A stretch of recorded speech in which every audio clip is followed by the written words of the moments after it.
districts face possible takeovers, how it could affect students. Plus, Jackson Zoo gets one step closer to learning its fate. And a vehicle flips on Ellis Avenue, what we now know about this accident. 16 WAPT News starts now. We had afternoon highs topping out in the mid-90s once again, and unfortunately the heat sticks around for the rest of the evening. By 8 p.m. we'll have a temperature of 86 degrees and getting down to 83 degrees by 9. And coming up, I'll have a full look at your 7-day forecast, and I'll let you know how long the heat sticks around. Thanks, Brittany. Good evening, everyone. I'm Tammy Eswick in for Scott Simmons, who has the weekend off. School district takeover. The state is deciding whether to take control of 3 Mississippi school districts. Claiborne County, LaFleur County, and Yazoo City schools are all on the list. As 16 WAPT's Andrew Kinsey reports, a takeover could impact students. The state currently controls the 7 school districts. They could soon add 3 more to that list if they decide to take emergency action this week. The districts under review include Claiborne County, LaFleur County, and Yazoo City schools. Education leaders have remained tight-lipped about why LaFleur County and Yazoo City schools have been added to the list for review. In the past, both districts have scored poorly on state tests, and they remain on probation, meaning they're supposed to fix problems or face further actions. We're told leaders from both districts will likely have a chance to defend their actions during a hearing Tuesday when the accrediting commission meets. The entire board is set to meet Friday. Now, if they decide to pull the accreditation in both districts, student athletes will only be allowed to play in half of their regular season high school athletic games and can't participate in playoffs. Now, any takeover by the state will require approval from Governor Phil Bryant. If that happens, officials will be able to quickly appoint conservators to replace current superintendents and school board members.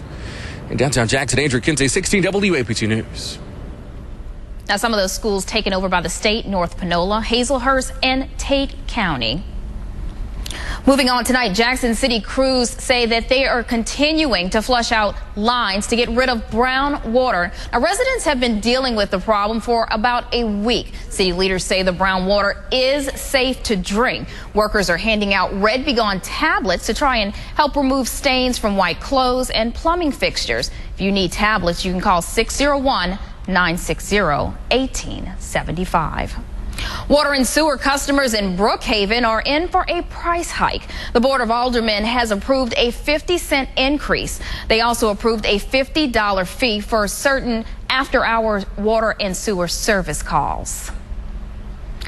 Take a look at the scene off Interstate 20 and Ellis Avenue, an overturned SUV. Jackson police are already on the scene when our crews arrived. No word on if anyone was injured or if any other vehicles were involved. We do understand that the vehicle flipped sometime this afternoon. We'll bring you more information as it becomes available. A man involved in a deadly shootout back in August heads to court on Monday.